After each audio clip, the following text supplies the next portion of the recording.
आदरणीय मोदी जी, हम किसान, यह पत्र हम आपको सिर्फ सावधानी के रूप में लिख रहे हैं, क्योंकि एकजुटता दिवस पर हम देश भर के किसानों ने आपको 1 लाख ईमेल भेजकर आपका ध्यान हमारी समस्याओं की ओर आकर्षित करने का प्रयास किया। लेकिन आपके मंत्रियों का कोई भरोसा नहीं। क्या पता पूरे देश का इंटरनेट ही बंद कर दें और हमारी ईमेल आप तक पहुंच ही ना पाए। इसीलिए 1 लाख ईमेल भेजने के अलावा यह पत्र भी भेज रहे हैं, ताकि दोनों में से आपको जो दिख जाए आप वह पढ़कर कम से कम बाद में यह ना कह पाए कि आपको देश के किसानों की समस्याओं का पता ही नहीं था। जैसे कि आपको मालूम ही होगा कि आपके रेल मंत्रालय ने 24 अक्टूबर से मालवाहक ट्रेनों को पंजाब में जाने से रोक दिया है।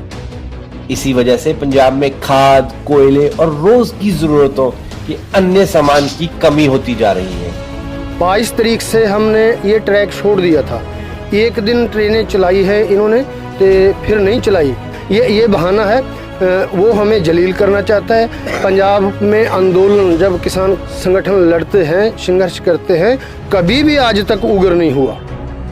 आप ही के इशारे पर दिल्ली पुलिस कमिश्नर हम किसानों को 26 और 27 नवंबर को दिल्ली में जंतर मंतर पर एकत्रित होने की इजाजत भी नहीं दे रही है। दिल्ली पुलिस कमिश्नर इजाजत ना देने का कारण कोरोना संक्रमण और दिल्ली में लगी धारा 144 को बता रहे हैं। जहां तक धारा 144 की बात है तो किसानों ने सितंबर और अक्टूबर में दिल्ली के जंतर मंतर पर कई बार विरोध प्रदर्शन किया था।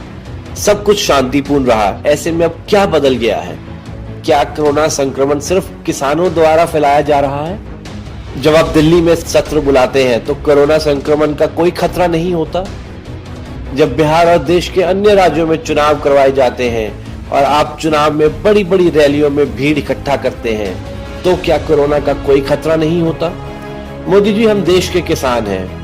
वर्तमान में जब आपकी गलत आर्थिक नीतियों की वजह से देश की आर्थिक व्यवस्था का भट्टा बैठ चुका है, तो ऐसे में सिर्फ कृषि क्षेत्र ही है जो देश की अर्थव्यवस्था को संभाले हुए है।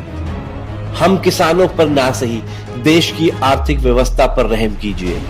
कहीं ऐसा ना हो कि किसान खेत खलियान छोड़कर दिल्ली चलो नारे को अब दिल्ली में ही बसो में तब्दील कर दें।